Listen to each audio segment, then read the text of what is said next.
नमस्कार दोस्तों, कैसे हो आप सब। आज हम बैसाख महीने के 13वें अध्याय का अध्ययन करेंगे। दोस्तों, आपको मेरा अध्याय सुनाने कैसे लगते हैं आप मुझे कमेंट में ज़रूर बताएं।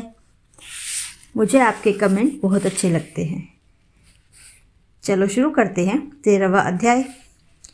ब्रह्मा जी कहने लगे कि हे यम, इसमें क्या आश्चर्य की बात है, क्यों दुखी होते हो।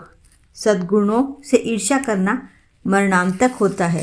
उसके उच्चारण मात्र से ही परम पद की प्राप्ति होती है। फिर राजा के शासन से विष्णु लोक को क्यों न जाएं, जिनकी जिह्वा पर हरि विराजमान हैं और जो विष्णु भगवान को प्रणाम करते हैं, स्मरण करते हैं और उनके गुणानुवाद गान करते हैं, उनको अश्वमेघ यज्ञों के समान फल मिलता है।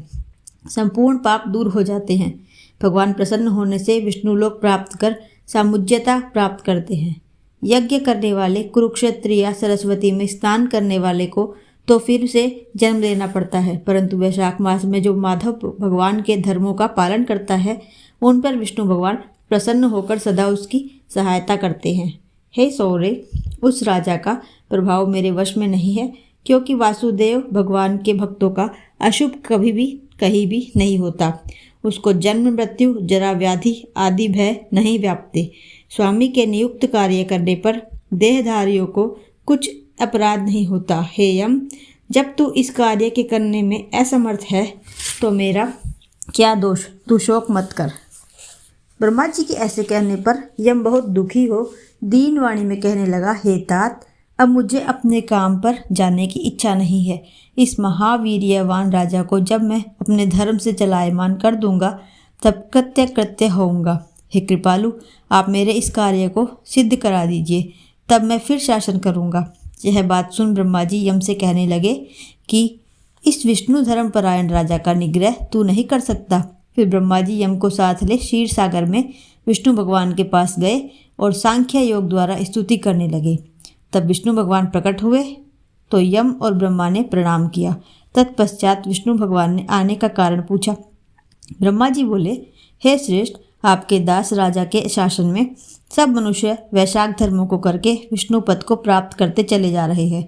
इसी कारण यमपुरी शून्य हो गई है। इससे अत्यंत दुखी होकर यह यम राजा से युद्ध करने गया और उसको मारने का दंड उठाया। तब आपके चक्र ने इसे परास्त कर दिया तो यह दुखी हो मेरे पास आया। हम आपके महात्मा भक्तों को दंड देने की सामर्थ्य नहीं रखते। अतएव हे महाविभो, हम आपकी शरण में आए हैं, इसलिए हे प्रभु, उस राजा को दंड देकर आप अपने यम की रक्षा करिए।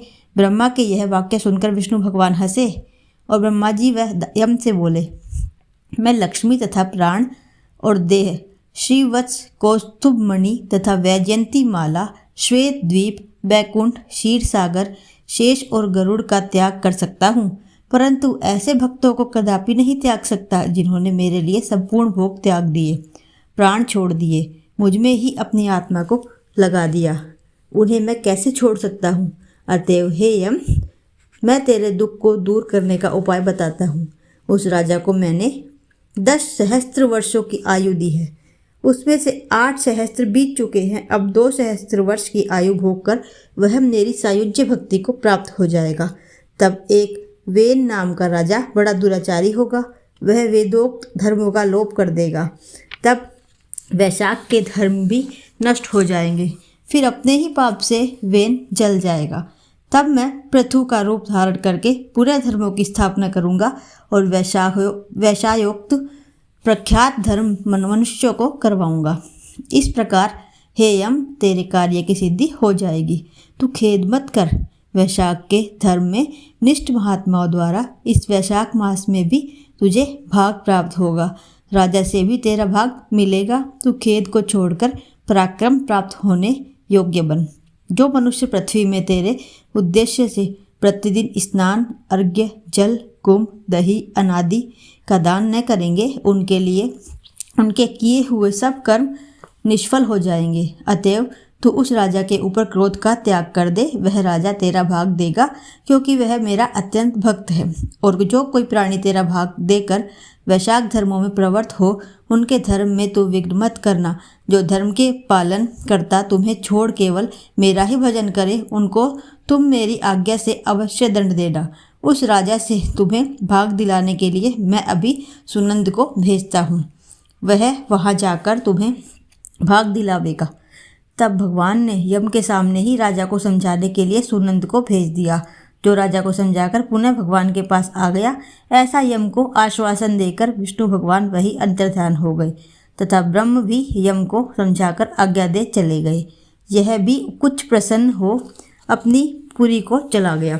फिर सुनंद की आज्ञा पर राजा ने अपने राज्य में सारी प्रजा को प्रतिदिन यम के निमित्त स्नान अर्घ्यादि करने की तथा वैशाख के धर्मों में यम को भाग देने की सूचना करा दी कि अगर जो कोई धर्मराज का भाग नहीं देगा, उसके वैशाख में दिए कर्मों को यमराज स्वयं ले लेंगे।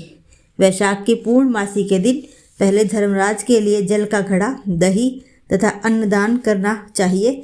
फिर पितरेश्वरों के निमित्त, गुरु के निमित्त पीछे जनार्दन, मधुसूदन भगवान के निमित्त उनकी प्रतिमा बनवाकर धर्म के चलाने वाले गरीब ब्राह्मण को शीतल जल, दही, अन्न, तांबूल, दक्षिणा और फल कांसे के पात्र में रख अर्पण करने चाहिए। और राजा स्वयं भी ऐसा ही करने लगा। तत्पश्चात राजा अपनी शेष आयु को पूरी कर यथेष्ट भोग पुत्र पौत्रादि समेत वैकुंठ को चला गया। फिर वेन नाम का एक महानीच राजा हुआ। उसने सब धर्म तथा वैशाख धर्मों को लोप कर दिया, अतः सब प्राणी धर्मों का करना भूल गए। इसी कारण वैशाखोक्त धर्म बहुत प्रसिद्ध नहीं रहा। विष्णु भगवान के कोई विरले भक्त ही इन धर्मों को जानते हैं। यहाँ पर 13वां अध्याय समाप्त होता है।